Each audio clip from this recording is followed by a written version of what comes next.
Hello. Paano ka magtatagumpay sa kahit anong trabaho, kahit anong, siguro pwede sa negosyo? Paano mo mapapagtagumpayan ang lahat? Meron akong isang sinusundan, yung sa Bible na sinasabing magtrabaho ka na para bang nakikipagtrabaho ka sa Panginoon. Lagi ko iniisip yun, kahit anong trabaho ko, sa personal ko man or sa career, sa pagkikipagtrabaho, ang ginagawa ko talaga, I am working as if working for the Lord. Kasi yun lang ang tanging paraan para ma-encourage ka, magtrabaho ka ng tama, gawin mo yung tama sa personal job mo or sa personal or sa sarili mong business.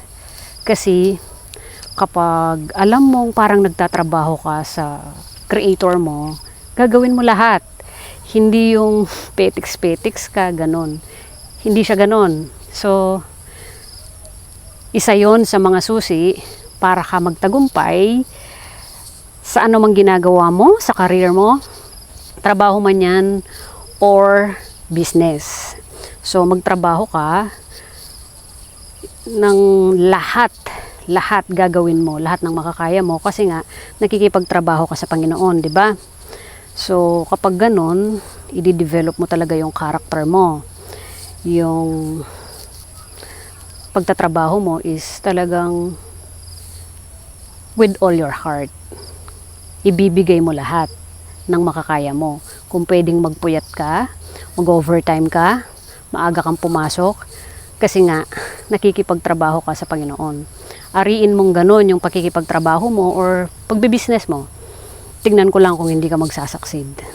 Tapos, kasi kapag parang nakikipagtrabaho ka sa Panginoon, hindi mo na kailangan ng supervisor, hindi mo na kailangan ng manager na titingin sa'yo, palaging magmo-monitor sa'yo para ka magtrabaho ng tama. 'Di ba? Hindi ka magtatamad-tamad, hindi ka papetiks-petiks. Gagawin mo yung lahat ng makakaya mo para maging maayos ang trabaho mo at magtagumpay ka diyan, 'di ba? So, ganun siya, no? Kung gusto mong magtagumpay sa kahit anong trabaho na ginagawa mo ngayon, so, magtrabaho ka na para bang nakikipagtrabaho ka sa Panginoon. Yun, gawin mo yun. 'Di ba? Maganda yun. Yun lang. Bye!